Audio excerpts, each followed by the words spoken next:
નમસ્કાર વિદ્યાર્થી મિત્રો, સ્વાગત છે તમારું યુટ્યુબ ચેનલની અંદર। ધોરણ 10ની અંદર 7મું પ્રકરણ આવે છે યામ ભૂમિતિ ગણિતમાં।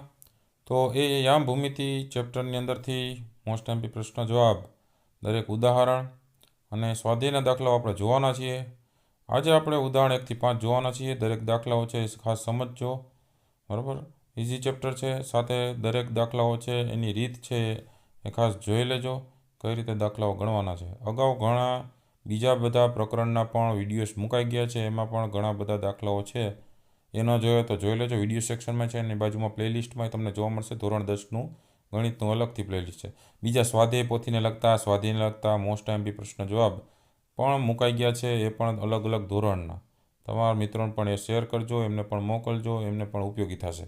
આવનારી પરીક્ષાની તૈયારી કરતા હોય તો એમાં પણ તમને ઉપયોગી થાય। તો ઉદાહરણ જોઈએ પહેલું। બિંદુઓ તમને આપી દીધા છે 3, એમાં 3 2 -2 -3 અને 2 3 એ એક ત્રિકોણ બનાવશે કે કેમ? જો બનાવતો હોય, જો હા, તો એ ત્રિકોણનો પ્રકાર છે એ જણાવવાનો છે। તો અહીંયા આપને 3 બિંદુઓ આપેલા છે, એટલે આપેલ બિંદુઓ એમાં પહેલું નામ આપી દે P 3 2, Q -2 -3 અને R 2 3 માટે અંતર જોઈએ તો અંતર બે વચ્ચેનું અંતર PQ, પછી Q થી R એટલે QR અને P થી R એટલે PR। એ શોધવા માટે અંતરસૂત્રનો આપણે ઉપયોગ કરવો પડશે। અંતરસૂત્ર આપણી પાસે છે કે વર્ગમૂળમાં પહેલા પદ માટે x1 અને એમાંથી બીજું જે છે એ પદ બાદ કરવાનું, P થી Qનું મેળવતા હોય તો અહીંયા x1 x2 અને y1 y2, તો x1 - y1 અને એનો વર્ગ વત્તા x2 - y2 એનો વર્ગ, એવી રીતે કરવાનું અંતરસૂત્રમાં। તો વર્ગમૂળની અંદર 3 ઓછે ઓછે વત્તા 2 એનો આખાનો વર્ગ થશે, વત્તા 2 કૌંસમાં 2 ઓછે ઓછે વત્તા 3 એના આખા કૌંસનો વર્ગ થશે। તો 3 વર્ગમૂળમાં 5નો વર્ગ થશે, 3 ને 2 5, વત્તા અહીંયા 2 ને 3 5, તો એમાં પણ 5નો વર્ગ થશે, એટલે વર્ગમૂળમાં 5નો વર્ગ થાય 25 વત્તા 25, એટલે વર્ગમૂળમાં 50। 50ને તમે લખી શકો 25 2 50, એટલે 5 વર્ગમૂળ 2 પણ લખી શકો, અને એનું વર્ગમૂળ કાઢો તો નો ગુણાકાર કરશો 5 ગુણ્યા વર્ગમૂળ 2નો, એટલે 7.07 આશરે આવશે। QRમાં એ જ રીતે -2 આખા કૌંસ પર વર્ગ થશે, વત્તા -3 એમનો આવશે, અને -3 અહીંયા થશે એના આખા કૌંસ ઉપર વર્ગ, વર્ગમૂળમાં થશે -4 એના આખા કૌંસ ઉપર વર્ગ, વત્તા -6 એના કૌંસ ઉપર વર્ગ, વર્ગમૂળમાં 4નો વર્ગ થાય 16, વત્તા 6નો વર્ગ થાય 36, 36 ને 16 થાય 52, વર્ગમૂળમાં 52 બરાબર 7.21 આશરે થશે। PRની વાત કરીએ તો PRમાં વર્ગમૂળની અંદર 3 -2 આખા કૌંસ ઉપર વર્ગ, વત્તા 2 - 3 આખા કૌંસ ઉપર વર્ગ, એના બરાબર થશે વર્ગમૂળની અંદર 3માંથી 2 એટલે 1, 1નો વર્ગ વત્તા -1નો વર્ગ, એટલે વર્ગમૂળમાં 1નો વર્ગ 1 અને વત્તા 1, એટલે વર્ગમૂળમાં 2, એટલે 1.41 થશે આશરે। તો કોઈ પણ બે બાજુની લંબાઈનો સરવાળો ત્રીજી બાજુની લંબાઈ કરતાં વધારે હોવાથી બિંદુઓ P, Q અને R છે ત્રિકોણ રચે છે। વળી PQનો વર્ગ બરાબર 50 અને QR નો વર્ગ બરાબર 52 અને PRનો વર્ગ બરાબર જોઈએ તો 2, બરાબર। એટલે PQનો વર્ગ વત્તા PRનો વર્ગ, આ બેનો વર્ગ કરો 50 વત્તા 2 એટલે 52 થઈ જાય, એટલે QRનો વર્ગ 52 આવી જાય છે। એટલે લખી શકીએ PQનો વર્ગ વત્તા PRનો વર્ગ બરાબર QRનો વર્ગ હોવાથી પાયથાગોરસના પ્રમેય પ્રમાણે પ્રતીક પરથી કહી શકાય કે ખૂણો P છે, અહીંયા બેમાં છે ખૂણો P કેવાનો હોય છે? 90 અંશનો હોય છે। માટે ત્રિકોણની અંદર PQR ત્રિકોણ એ કેવો છે? કાટકોણ ત્રિકોણ છે, એ સાબિત થાય છે। ત્રિકોણનો પ્રકાર આપણે જોવાનો હતો, તો એ ત્રિકોણ કયો છે? કાટકોણ ત્રિકોણ છે। ઉદાહરણ 2ની વાત કરીએ કે બિંદુઓ A 1 7, B 4 2, C -1 -1 અને D -4 અને +4 છે। એ એક એવા ચોરસના શિરોબિંદુ છે તેમ દર્શાવવાનું છે। ચોરસના શિરોબિંદુ છે એવું સાબિત કરવાનું છે। તો આપણે લખી શકીએ કે A 1 7, B 4 2, C -1 -1 અને D -4 -4 એ આપેલા બિંદુઓ છે, અને ABCD ચોરસ છે તે દર્શાવવા માટેનો એક રસ્તો એ છે કે ચોરસની બધી બાજુઓ સમાન હોય તથા તેના વિકર્ણો પણ સમાન હોય તો એ ગુણધર્મનો આપણે ઉપયોગ કરી શકીએ। જેમ કે AB આપણે માપવું હોય તો અંતરસૂત્ર પ્રમાણે વર્ગમૂળમાં 1 - 4 આખા કૌંસ ઉપર વર્ગ થશે, વત્તા 7 - 2 આખા કૌંસ ઉપર વર્ગ થશે। તો વર્ગમૂળમાં 1માંથી 4 જાય એટલે -3 એનો વર્ગ વત્તા 7માંથી 2 જાય એટલે 5 5નો વર્ગ, તો 3નો વર્ગ થાય 9, બરાબર. વર્ગ થાય એટલે માઇનસ પ્લસ થઈ જશે એટલે વર્ગમૂળમાં 9 આવશે અને વત્તા 5નો વર્ગ થાય 25, 25 ને 9 થાય 34 એટલે વર્ગમૂળમાં 34 જવાબ આવ્યો. એ જ રીતે બીસીનું અંતર સૂત્રની મદદથી મેળવીએ તો બીસી બરાબર વર્ગમૂળમાં 4 ઓછે ઓછે વત્તા 1, 4 વત્તા 1 આખા કૌંસ ઉપર વર્ગ વત્તા 2 વત્તા 1 આખા કૌંસ ઉપર વર્ગ, એના બરાબર વર્ગમૂળમાં 5નો વર્ગ વત્તા 3નો વર્ગ, 5નો વર્ગ થાય 25 વત્તા 3નો વર્ગ થાય 9, તો વર્ગમૂળમાં થશે 25 ને 9 34. એ જ રીતે આપણે સીડીનું મેળવી શકીએ, બરાબર. તો સીડી બરાબર વર્ગમૂળમાં -1 વત્તા 4 થઈ જશે એનો આખા કૌંસ ઉપર વર્ગ વત્તા -1 -4 એના આખા કૌંસ ઉપર વર્ગ થઈ જશે, એના બરાબર વર્ગમૂળમાં અહીંયા 3નો વર્ગ થશે વત્તા અહીંયા -5નો વર્ગ થશે, એના બરાબર અહીંયા વર્ગમૂળમાં 9 વત્તા 25 એટલે વર્ગમૂળમાં 34 જવાબ આવશે. એ જ રીતે ડી એ તમે મેળવો તો વર્ગમૂળની અંદર કૌંસમાં 1 વત્તા 4 એનો આખા કૌંસ ઉપર વર્ગ વત્તા 7 - 4 એનો વર્ગ, એના બરાબર વર્ગમૂળમાં અહીંયા થશે 4 ને 1 5નો વર્ગ વત્તા અહીંયા 7માંથી 4 જાય એટલે 3નો વર્ગ, એટલે વર્ગમૂળમાં થાય 25 વત્તા 9 એટલે વર્ગમૂળમાં 34 જવાબ આવશે. એ જ રીતે બે વિકર્ણ હોય એસી ને બીડી શું છે વિકર્ણ, તો એસી બરાબર વર્ગમૂળમાં 1 વત્તા 1 આખા કૌંસ ઉપર વર્ગ વત્તા 7 વત્તા 1 આખા કૌંસ ઉપર વર્ગ, એના બરાબર વર્ગમૂળમાં 2નો વર્ગ વત્તા 8નો વર્ગ, તો 2નો વર્ગ થાય 4 ને 8નો વર્ગ થાય 64, તો વર્ગમૂળમાં 64 ને 4 એનો સરવાળો કરો તો વર્ગમૂળમાં 68 એવો જવાબ આવે. બીડીની અંદર વિકર્ણમાં વર્ગમૂળની અંદર 4 વત્તા 4 એનો વર્ગ વત્તા 2 - 4 એનો વર્ગ, તો વર્ગમૂળની અંદર 8નો વર્ગ વત્તા -2નો વર્ગ, તો 8નો વર્ગ થાય 64 અને 2નો વર્ગ થાય 4, તો 64 ને 4 વર્ગમૂળમાં 68. તો એબી બરાબર બીસી બરાબર સીડી બરાબર ડી અને એસી બરાબર બીડી હોવાથી ચતુષ્કોણ એબીસીડીની ચારે બાજુ કેવી થાય સમાન થાય. અને વિકર્ણોની વાત કરીએ તો એસી અને બીડી છે એ સમાન છે, આથી એબીસીડી એક ચોરસ છે, તો એડીનો વર્ગ વત્તા ડીસીનો વર્ગ બરાબર 34 વત્તા 34 એટલે 68, એના બરાબર એસીનો વર્ગ થાય છે.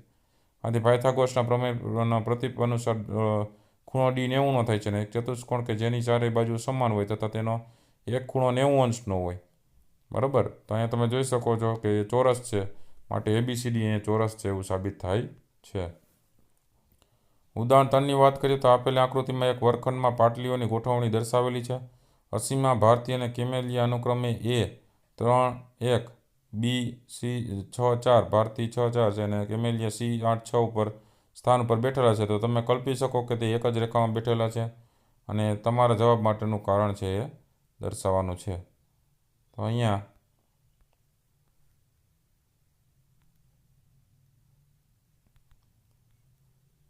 તમારે હાર પ્રમાણે પહેલાં જુઓ તો એ બિંદુ 3 1 છે, બરાબર. તો 3 1 ઉપર અહીંયા 3 1 6 4 અને 8 6 ઉપર બેઠેલા છે.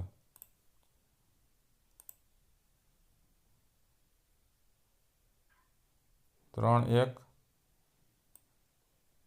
પછી 6 4 અને 8 6.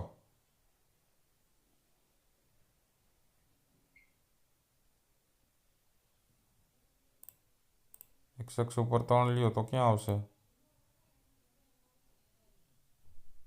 3 1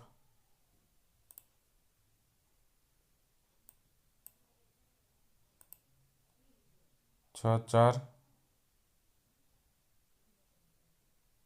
6 x ઉપર 6 4 અને 8 6. આ ત્રણેય તમે જુઓ તો આમ લાઈનમાં થાય એબીસી, અહીંયા એ, અહીંયા બી, અહીંયા સી, એવી રીતના થાય. રેડી? તો એમાં આપણે અંતર સૂત્રનો ઉપયોગ કરીને આપણે લખી શકીએ એબી બરાબર વર્ગમૂળમાં 6 - 3 એનો વર્ગ વત્તા 4 - 1નો વર્ગ, એના બરાબર વર્ગમૂળમાં 3નો વર્ગ વત્તા 3નો વર્ગ એટલે 9 વત્તા 9, વર્ગમૂળમાં 9 વત્તા 9 એટલે 18 થશે, એટલે 9 2 18 લખી શકીએ.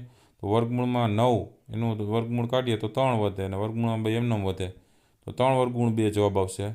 બીસીની વાત કરીએ તો બીસી બરાબર વર્ગમૂળમાં 8 - 6 એનો વર્ગ વત્તા 6 - 4 એનો વર્ગ, વર્ગમૂળમાં 2નો વર્ગ વત્તા 2નો વર્ગ એટલે વર્ગમૂળમાં 4 વત્તા 4 એટલે વર્ગમૂળમાં 8 થયા, અને 8ને આપણે 4 2 8 લખી શકીએ વર્ગમૂળમાં, તો 4નું વર્ગમૂળ કાઢો તો 2 વધે, બાકીનો વર્ગમૂળ 2 એમનેમ રહેશે, 2 વર્ગમૂળ 2 જવાબ આવશે. એ જ રીતે એસીની વાત કરીએ તો એસી બરાબર વર્ગમૂળમાં 8 - 3 એનો વર્ગ વત્તા 6 - 1 એનો વર્ગ. તો એના બરાબર વર્ગમૂળમાં 8માંથી 3 જાય તો 5નો વર્ગ વત્તા અહીંયા 5નો વર્ગ. તો 5નો વર્ગ થાય 25. તો 25 વત્તા 25 એટલે 50. એટલે 50નું વર્ગમૂળમાં આપણે 25 ગુણ્યા 2 લખી શકીએ. તો 25નું વર્ગમૂળ 5 થાય ને વર્ગમૂળમાં 2 એમને વધે એટલે 5 વર્ગમૂળ 2 એવો જવાબ આવે. તો 3 ને 2 5 અહીંયા થઈ જ જાય છે. તો 5 વર્ગમૂળ 2 થાય છે. એટલે AB વત્તા BC કરો એટલે 3 વર્ગમૂળ 2 વત્તા 2 વર્ગમૂળ 2 બરાબર 5 વર્ગમૂળ 2 AC થાય છે. એટલે આપણે કહી શકીએ કે બિંદુઓ A, B અને C એકબીજાને ત્રણેય લાઇનમાં છે, સમરેખ છે. આથી અસીમા ભારતી અને કેમેલિયા એક જ હરોળમાં બેઠેલા છે.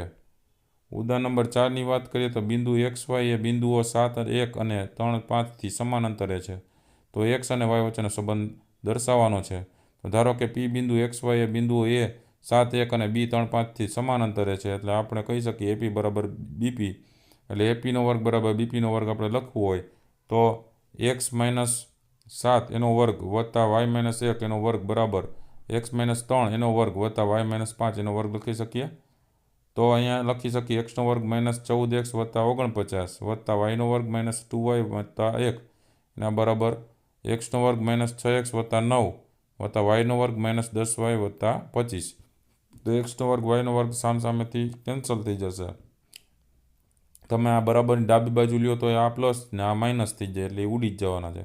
તો વધે શું? તો કે -14X -2Y વત્તા 49 ને 1 50 અને આ બાજુ 6X છે ને આ બાજુ લઈ લે +6X થઈ જાય. 10Y આ બાજુ આવે એટલે +10Y થઈ જાય અને આ -25 થઈ જશે અને આ 9 છે એ -9 થઈ જશે એના બરાબર 0. હવે -14X ને વત્તા 6X છે એટલે -8X થાય વત્તા 10માંથી 2 જાય એટલે વત્તા 8Y થાય અને 50માંથી 25 જાય એટલે 25 વધે -9 એમનેમ છે એના બરાબર 0. -8X વત્તા 8Y વત્તા 16 થઈ જશે 25માંથી 9 જાય એટલે. હવે માઇનસ વડે ગુણી નાખીએ તો 8X - 8Y - 16 બરાબર 0. તેથી 8X - 8Y 16 જમણી બાજુ છે એટલે એના બરાબર 16 થઈ જાય. 8 વડે ભાગી નાખીએ તો 8X - 8Y છેદમાં 8 એના બરાબર 16 ભાગ્યા 8. તો X - Y બરાબર 8 2 16 એટલે 2 વધે એટલે X - Y બરાબર 2 એ આપણો આગળ સંબંધ થાય. એટલે અહીંયા X - Yની તમે આવી રીતે આકૃતિ પણ દોરી શકો છો. રેડી? અહીંયા 3 5 આ A 7 1 અને આ X - Y છે આ બેને જોડતા આવી રીતે વચ્ચેથી પસાર થાય છે. આ રીતે તમે દોરી શકો. સંબંધ દર્શાવવાનો કીધો ને આવી રીતની આકૃતિ તમારે દોરવી પડે. પાંચમું ઉદાહરણ છે બિંદુઓ A 6 5 અને -4 3થી સમાન અંતરે આવેલું હોય તેવું Y અક્ષ પરનું બિંદુ શોધવાનું છે. આપણે જાણીએ છીએ કે Y અક્ષ પરનું કોઈ પણ બિંદુ 0Y સ્વરૂપમાં હોય. તો ધારો કે P 0Yની વાત કરીએ તો A અને B થી સમાન અંતરે છે એટલે PA એના બરાબર PB થશે. તો PA નો વર્ગ બરાબર શું થાય? PBનો વર્ગ થાય. તો P થી એનું અંતર આપણે લખવું હોય તો 6 - 0 એનો વર્ગ થાય વત્તા 5 - Y એનો વર્ગ બરાબર PB માટે તો કે -4 - 0 એનો વર્ગ વત્તા 3 - Y એનો વર્ગ.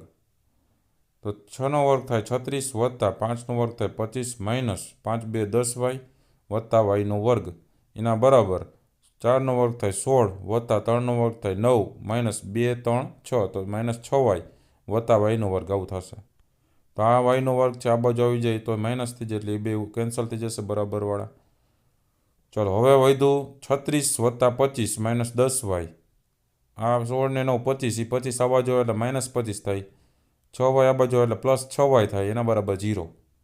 તો આ 25 પ્લસ ને માઇનસ કેન્સલ થઈ જાય. તો હવે વધ્યું શું? તો કે -10Y ને વત્તા 6Y એટલે -4Y વધ્યા. આ 36 જમણી બાજુ જાય એટલે -36 થાય. આ બે પ્લસ થઈ જશે માઇનસ પ્લસ એટલે 4Y બરાબર 36 એટલે Y બરાબર 36 ભાગ્યા 4. 4 અહીં છેદમાં જાય ને 9 4 36 એટલે Y તમને મળી જશે 9. તો Yની જગ્યાએ તમે 9 મૂકી દો. 0Y હતું ને તો 0 9 થઈ જશે. આથી જવાબમાં લખી શકીએ કે માગેલ બિંદુ 0 9 થાય છે. તો આ અલગ અલગ ઉદાહરણ. આ દાખલા ગમ્યા હોય તો અલગ અલગ તમને ખ્યાલ આવી જશે. બરાબર? વિડીયોને લાઇક કરજો. બીજા વિડીયો ઘણા બધા મુકાઈ ગયા છે, એ પણ તમે તમારા વિડીયો શેર કરતા જજો, તમારા મિત્રોને મોકલજો, આવનારી પરીક્ષા માટે પણ ઉપયોગી થશે. અલગ અલગ વિડીયો જોવાથી જ્ઞાનમાં વધારો થાય છે. ઘણા બધા મુકાઈ ગયા છે, ન જોઈએ તો વિડીયો સેક્શન અથવા પ્લેલિસ્ટમાં જઈને જોઈ લેજો. ફરી પાછા નવા વિડીયો સાથે મળીએ, ત્યાં સુધી ન જોયેલા વિડીયો જોતા રહેજો, જ્ઞાનમાં વધારો કરતા રહેજો. Thank you very much and take care.